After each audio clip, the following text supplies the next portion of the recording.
This week on Center City Overtime, it is the most wonderful time of the year. We talk about Elizabeth and Zachariah. We talk about faith in the middle of darkness. It's going to be incredible. Make sure you like, subscribe. Let's get it.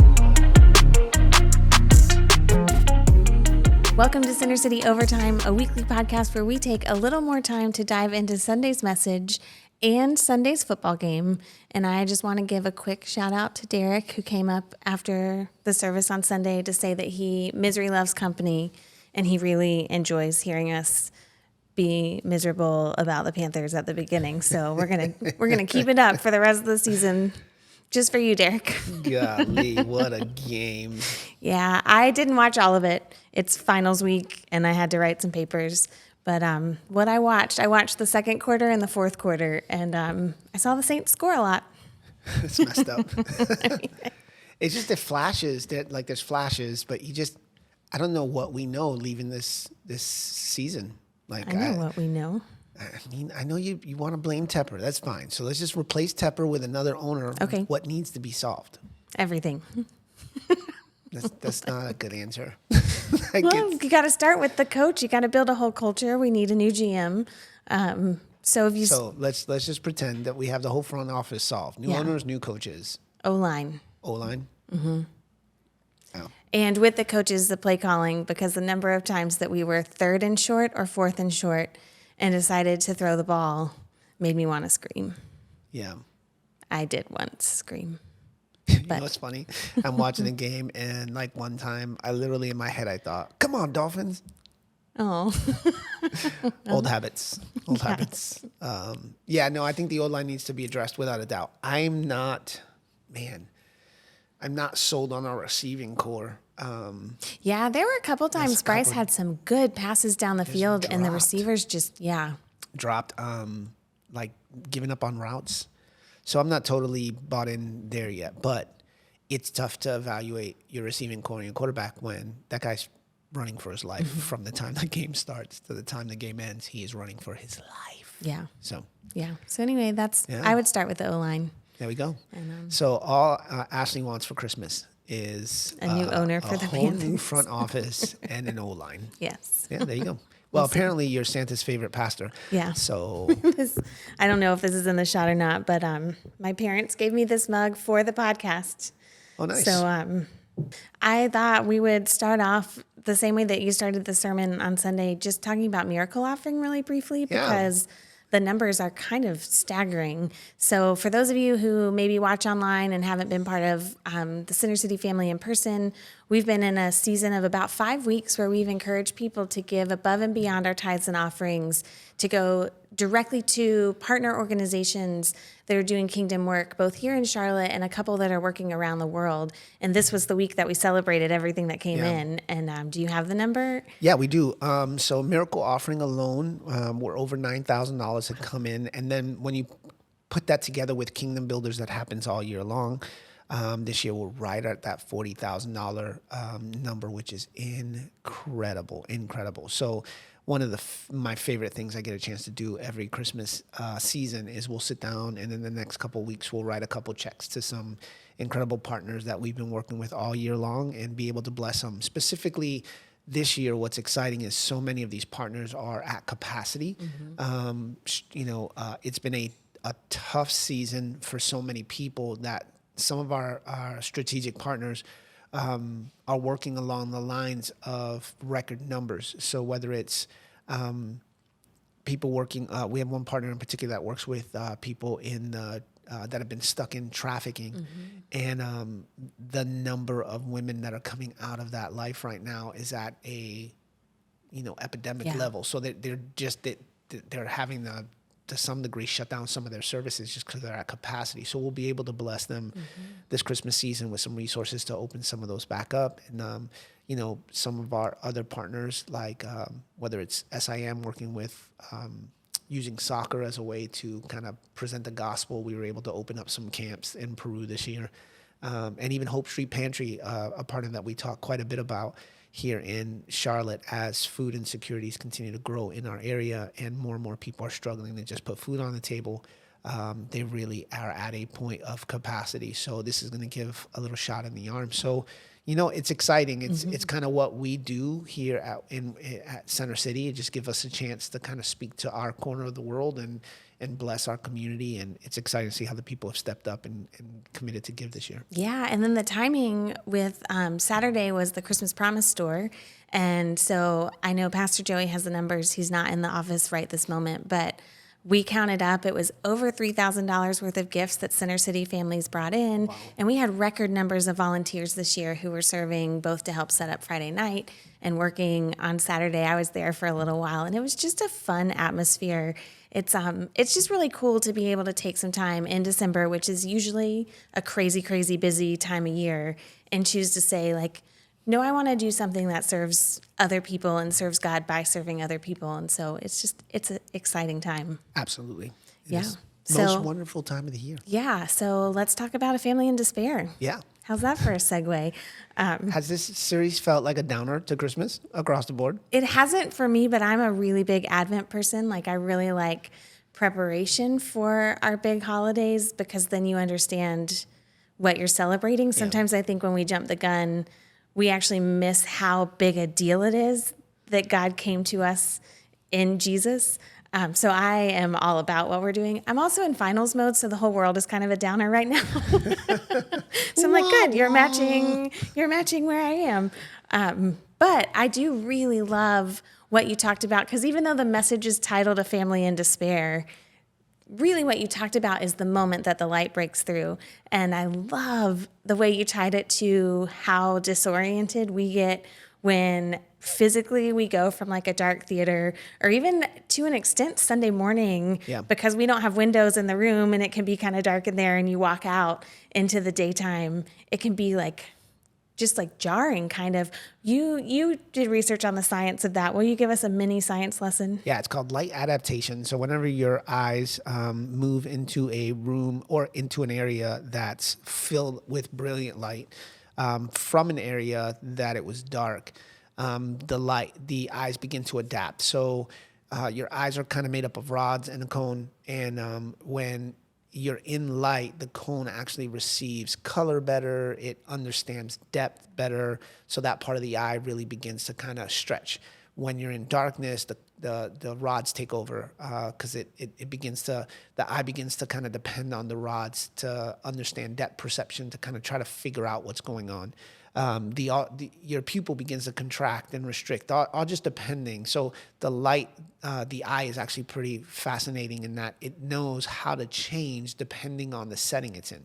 The radical changing, when that happens, that light adaptation, when that radical change happens, the eye just goes through this moment where it gives you the sensation of even being blind, because it's moving from rods to cones. It's contracting the pupil in order to figure out what's going to work in that moment. And it to some degree is almost painful. We make those silly faces when we walk out. Our eyes get really squinty. But the objective in that moment, the body is trying to compensate and move from rods to cones in order to adapt to the light that it's sensing. So it's a pretty fascinating process. And I do feel like the reason why it seemed to work within the scope of this message is 400 years worth of silence. A lot of theologians call that period the dark season, or the dark 400 years of darkness. And all of a sudden, the angel of the Lord appears to Zechariah, and it's jarring to him. Yeah, I was trying to think, because we can say 400 years of silence or 400 years of darkness, and it sounds like an amount of time. But I was just in my head doing the math of like, what was 400 years ago from right now? And that was 1623, right? Is that math right? I have never been a math person. But, and if you think about it that way, like the United States wasn't a country yet. There are such significant things that have happened in that span of time that makes it easier for me to realize, like, oh, this really was their reality. It had been enough generations. You're looking at me. Did I do the math wrong? I'm trying to do the math. Okay. I just don't even understand how to use my I feel iPad like 20 minus 4 is 16. So close enough, yeah. 1623. 1600, yeah. Like, it just helps me to kind of put myself in Zechariah and Elizabeth's shoes to be like, okay, if even as he was a priest, if they hadn't heard the voice of God in 400 years. That's all the reality they knew. Like, it's hard for me to conceive of the world before the United States was a country living here, like, even though that was 300 years ago, not 400. And yet what we see in Zechariah and Elizabeth is this couple that's being faithful through this dark season. And I just wondered kind of, I always ask imaginative questions, but I like to remember that these are real people in Zechariah and Elizabeth. So I wonder if you would just talk a little bit about what we know of what their kind of day-to-day, year-to-year life looked like as they navigated through that dark season culturally of not hearing from God, but then also some of their own personal darkness or even despair that they were walking through as a family. Yeah, so after 400 years, you adjust. I guess that's where the adaptation idea comes, right? Like, even for us, and not to make this a podcast about dinosaurs or anything of that nature, but like, there are animals that existed 400 years ago that we have no earthly clue what it would be like if they wandered the earth. They weren't dinosaurs, though. Yeah. Just for the record. Yeah, whatever. Here we go. We're gonna start getting well, maybe this will be a podcast that people actually watch now. But regardless, we can only go off of fossils, like, and even that we're making our best guess, like whatever that is. So for 400 years, like the difference within the scope generationally, what they were walking around was normal to them. Like they had adjusted to that idea that God wasn't speaking, that angels people weren't encountering angels, that there wasn't conversation happening between humanity and the Creator at all. It's just the way it was. It's just the way it was. So I think what I love about the story with Zechariah and Elizabeth is that it fairly quickly begins this conversation about their infertility and their struggle with not having a child.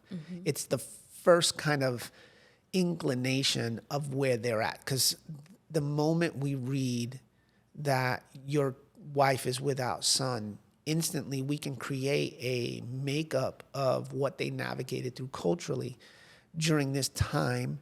A son, and specifically a male heir, is who would carry on the name of the family.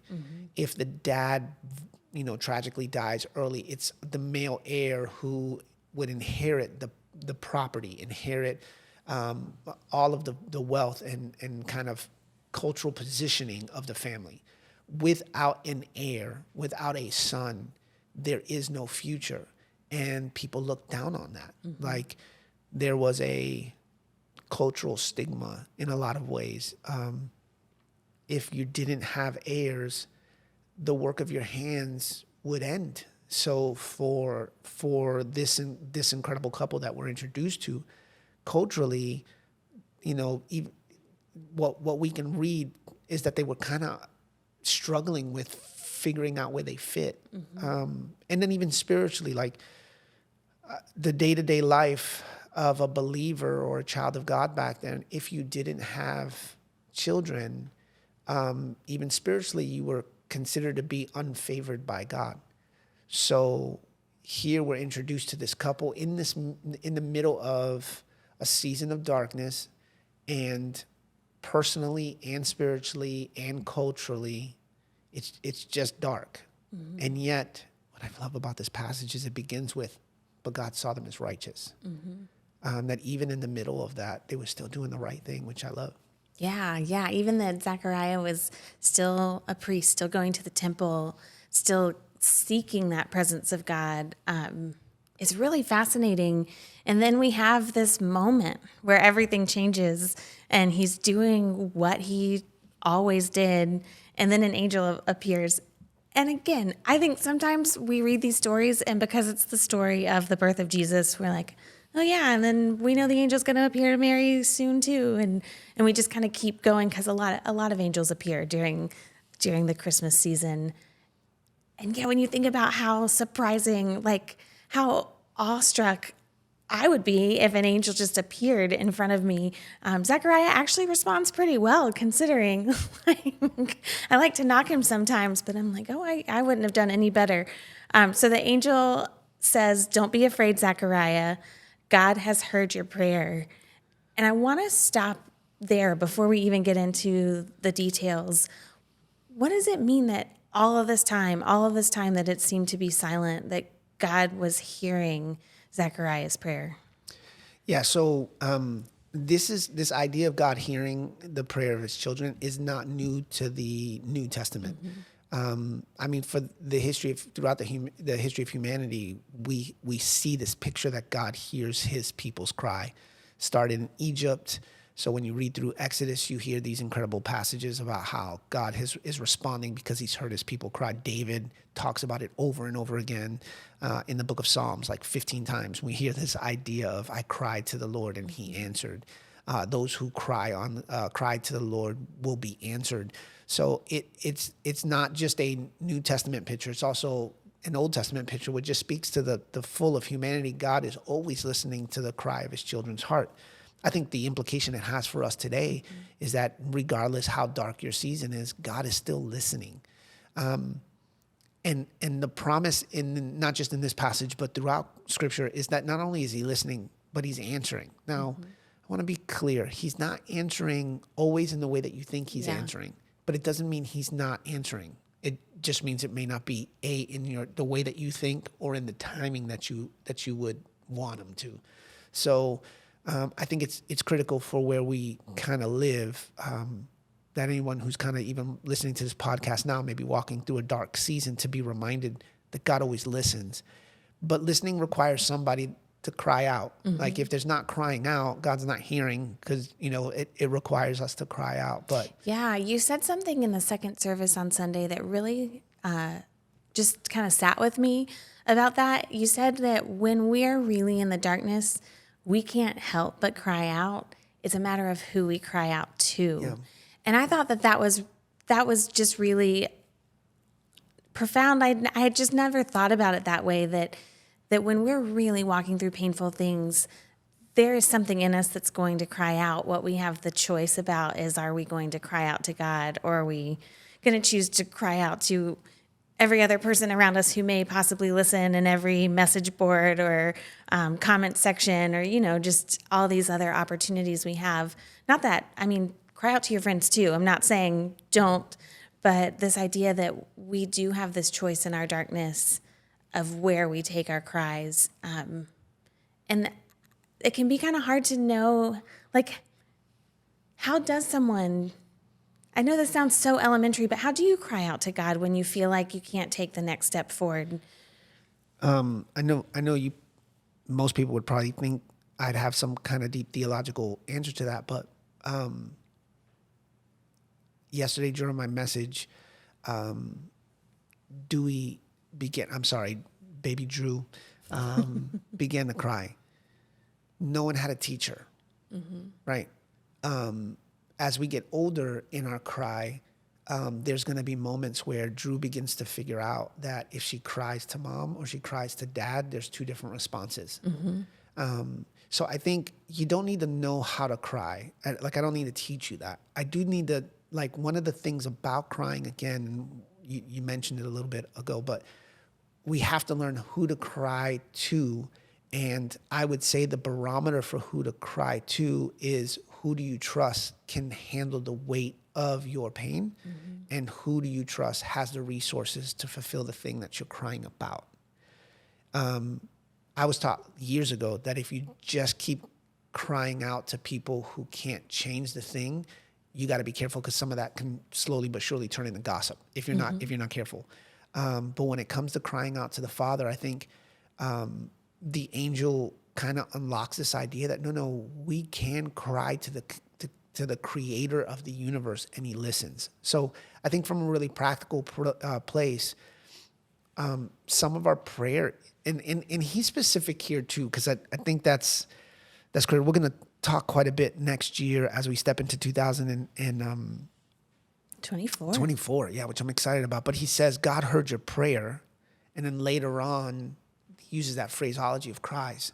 So there is a nuance here, that learning how to have a functional, consistent prayer life, so that when seasons are dark and you're in the moment of turmoil, you know how to lean in and cry in that safe, constructive place.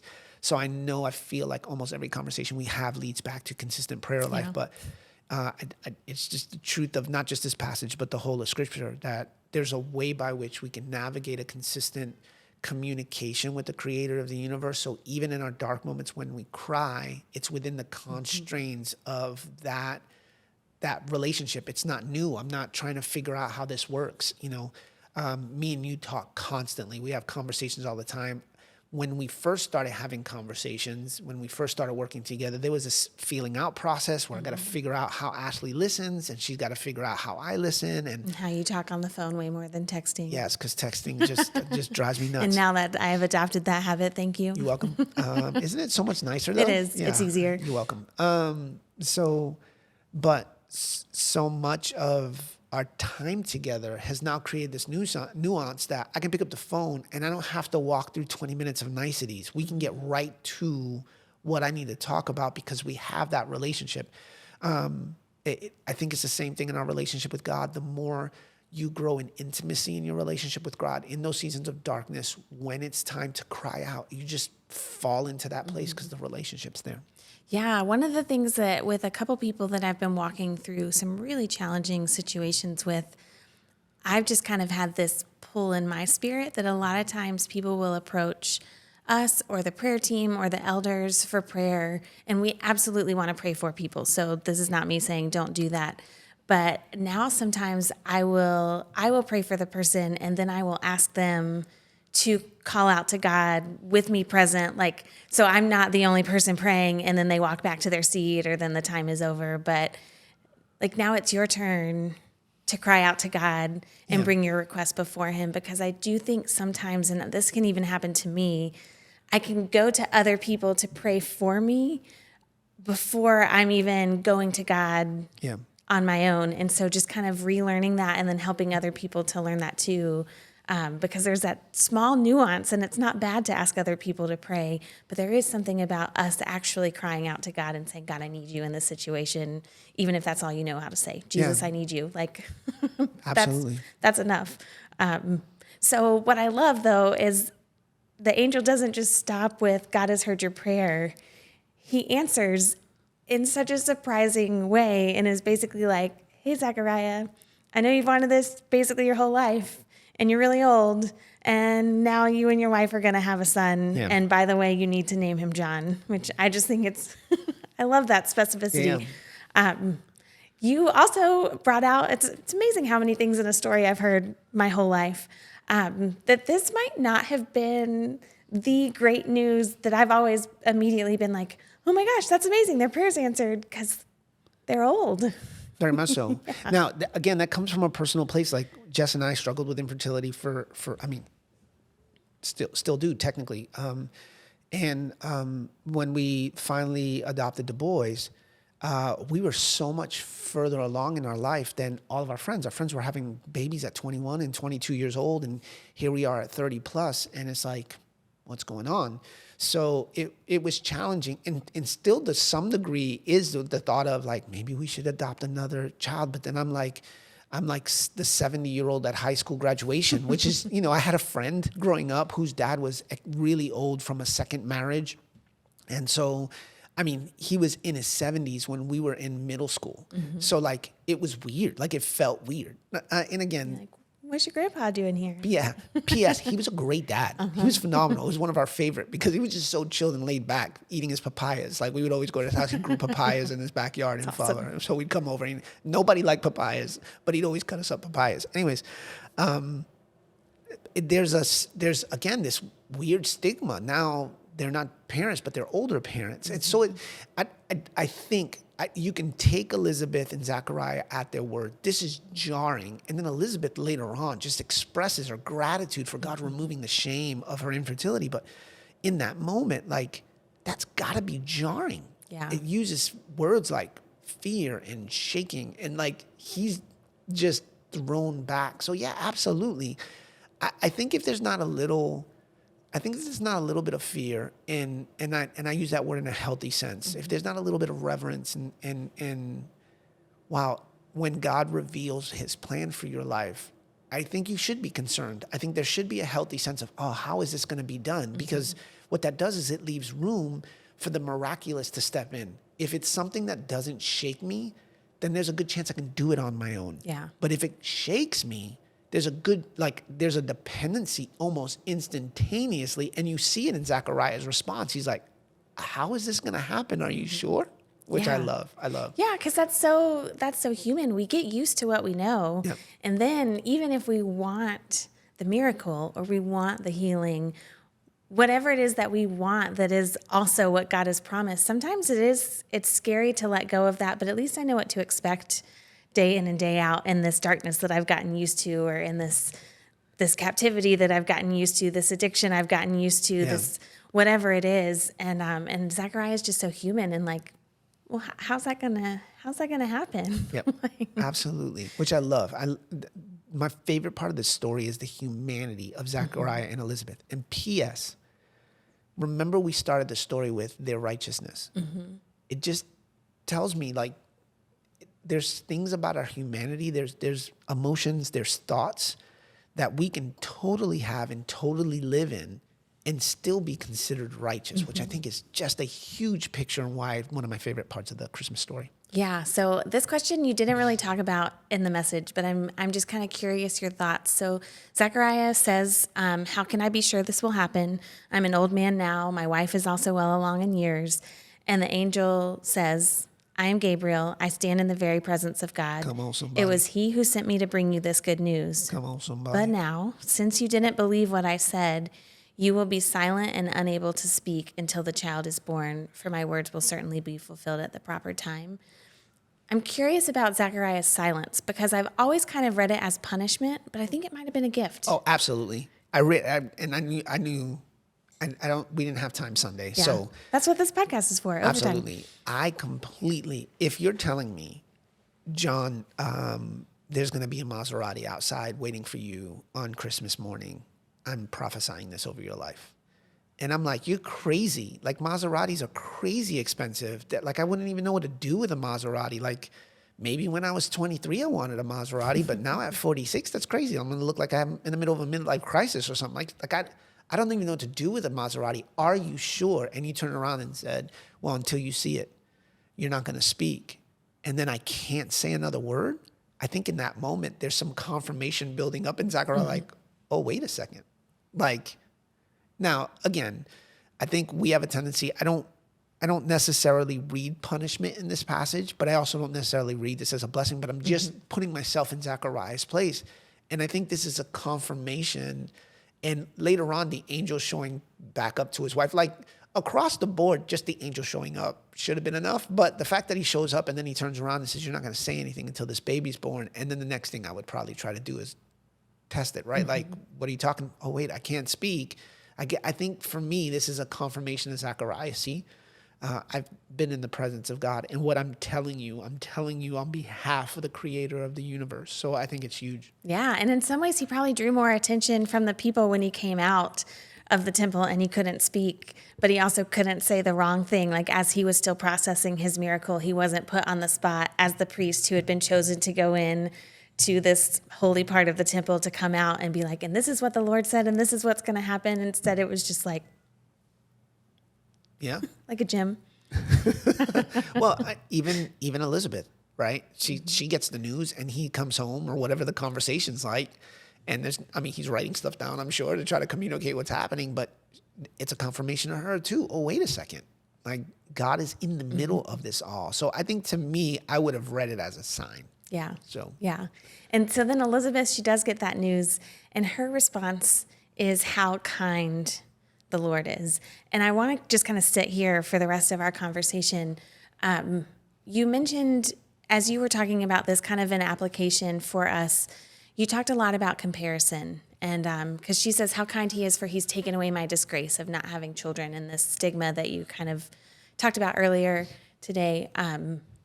But this comparison game, you specifically talked about housing, but there are so many other ways that we can compare ourselves to other people.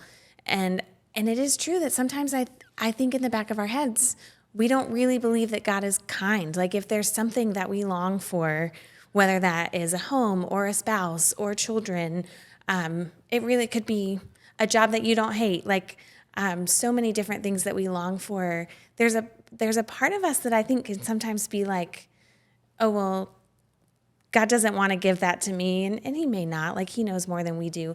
But this thought in the back of our heads that God isn't kind. No, I go a step further. I think God is kind in his yes and his no's. Mm-hmm.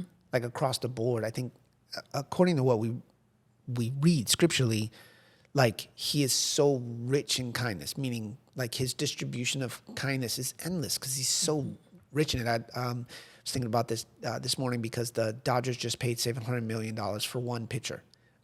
Which is crazy. They said that you can should have taken softball more seriously. Yeah. They said you can take this guy's salary and distribute it to everyone in the United States and we would all have $1 million. It was something crazy like that, some crazy number like that. It was gnarly.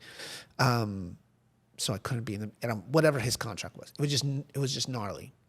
That math doesn't work out instantly in my head, but whatever. We've established we don't do math here. Yeah, that's what the article I was reading was saying is how much, Anyway, all that to say, when you start talking billionaires and, billionaires multiple times over, there's no way they can spend all their money. They're so rich that it becomes like lavish. Like they can throw money out every day and still never see the end of it. I think of Scrooge McDuck jumping in his vault, right? Like spitting up the coins.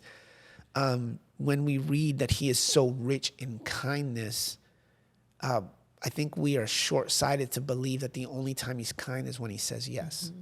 Like he's in his no is because of his kindness. His wait, which is sometimes tougher than the yes or the no, is the not yet. Because that's normally those are the three options. No, what you're praying for is not in line with my will. Yes, what you're praying for is in line with my will. Or wait, what you're praying for is in line with my will. It's just not my timing. Mm-hmm. And remember, the angel talks about how he hears, he answers, but in just the right time. Yeah.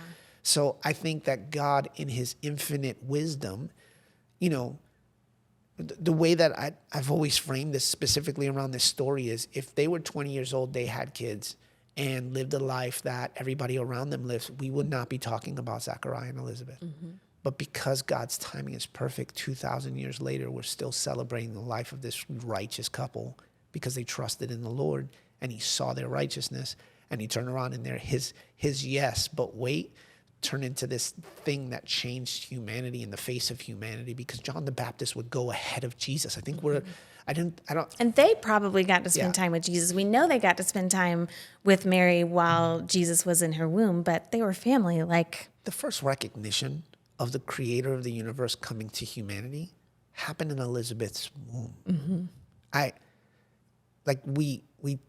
I'm trying not to deify humans, but it's why I love this story so much, is because we see their humanity, and yet God puts in the womb of Elizabeth the one who would prepare the way for Jesus. And while they were still in the womb, John responds to the anointing that was on Jesus. Like, that's crazy to think about. Could you imagine if they rushed God's hand?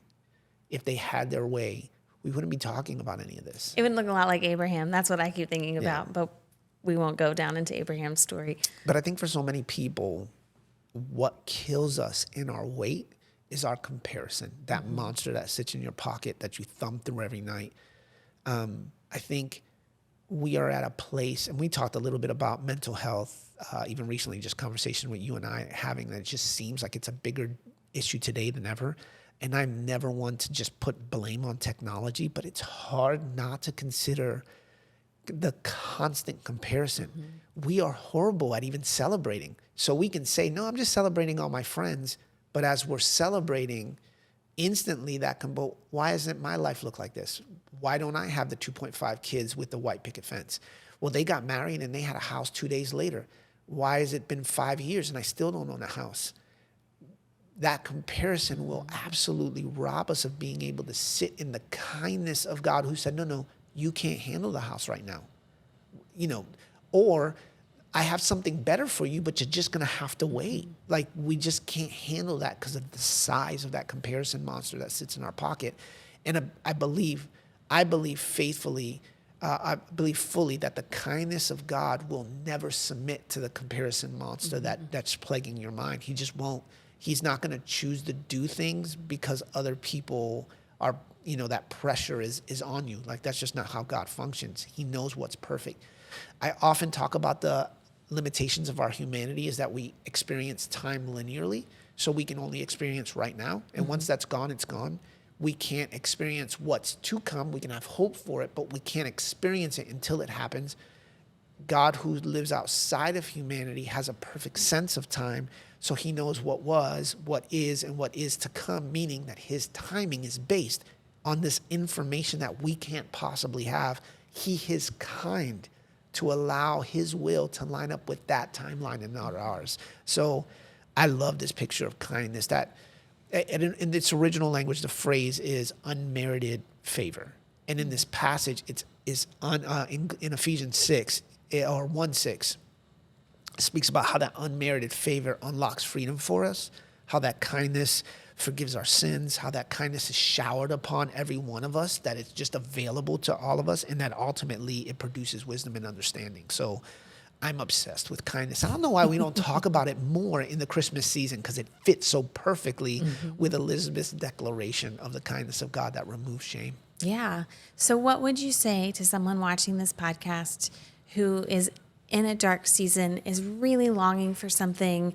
It's been a long time, and they're having trouble believing that God is kind in the waiting. Well, I think the hard part with darkness, like if they're in the middle of the season, is nothing I'm going to say is they're going to be able to focus on.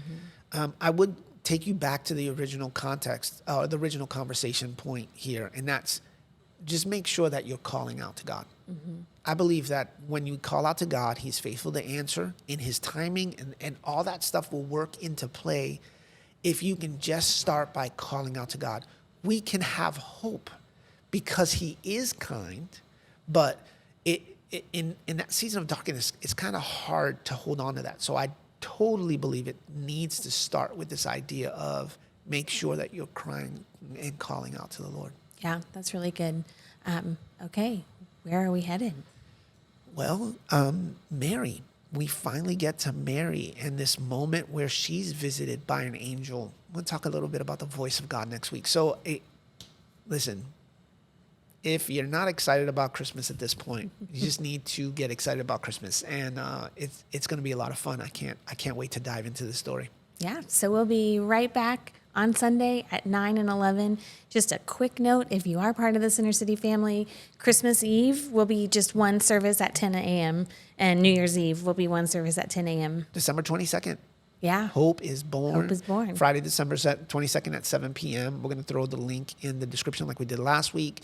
And tickets are still available, although they're slowly but surely, well, not even slowly, they're moving. I think we got like yeah, 80, we have 80 left. 80 spots left. So make plans to be with us December 22nd. It's going to be incredible. Cannot wait. Cannot wait. We'll see you then. See you then.